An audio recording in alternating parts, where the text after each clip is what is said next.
జీవనశైలి వ్యాధులపై ప్రతి ఒక్కరూ అవగాహన కలిగి ఉండాలని, షుగర్, బీపీ ఉన్నవారు క్రమం తప్పక వ్యాయామం చేస్తూ అవసరమైన మందులు వాడుతూ ఉండాలని డాక్టర్ డి శారద సూచించారు. పట్టణానికి చెందిన D3 శారదా సర్వీస్ సొసైటీ ఆధ్వర్యంలో ప్రతి నెల చివరి ఆదివారం బుర్రిపాలెం రోడ్లోని డాక్టర్ ఎస్ భవనంలో ఉచిత వైద్య శిబిరం నిర్వహిస్తున్నారు. ఆ క్రమంలో ఈ ఆదివారం ఉదయం ఏర్పాటు చేసిన వైద్య శిబిరాన్ని వివిధ ప్రాంతాల నుంచి వచ్చిన రోగులకు రక్త పరీక్షలు చేశారు. అల్పాహారం అనంతరం మరోసారి పరీక్షలు చేశారు. అవసరమైన వారికి బీపీ, షుగర్, విటమిన్, కాల్షియం టాబ్లెట్లను నెలకు సరిపడా ఉచితంగా అందజేశారు. నడుము నొప్పి, కాళ్ల నొప్పులతో బాధపడే వారికి ఉపశమనం కలిగేలా మసాజ్ చైర్లు మసాజ్ చేయించారు. అలాగే ఆహారం, వ్యాయామం ప్రాముఖ్యతను అవగాహన కల్పించారు. ప్రస్తుతం వేసవి సీజన్లో మరింతగా జాగ్రత్తగా ఉండాలని సూచించారు. వైద్య శిబిరంలో మొత్తం 210 మందికి పరీక్షలు చేశారు. వైద్య శిబిరానికి 20 మంది వాలంటీర్లు సహకరించారు.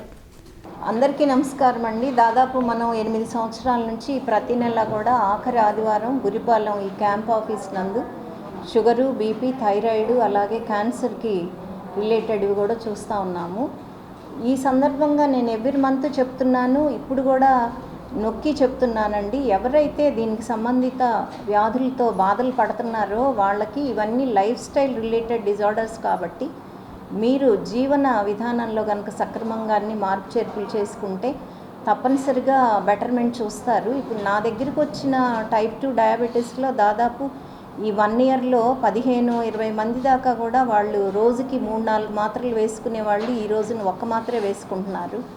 అంటే మేము చెప్పిన జీవన విధానాలన్నీ కూడా వాళ్ళు అడాప్ట్ చేసుకోవటం మూలాన వాళ్ళు వేసుకునే మాత్రల సంఖ్య తగ్గిపోవటమే కాకుండా ఈ కాళ్ళ నొప్పులు కానీ అవన్నీ తగ్గిపోయి వెల్బీయింగ్నెస్ అంటే వాళ్ళకే కొంచెం ఓపిక, ఎనర్జీ వచ్చి ఇంట్లో పనులు కానీ బయట పనులు కానీ చేసుకుంటున్నారు.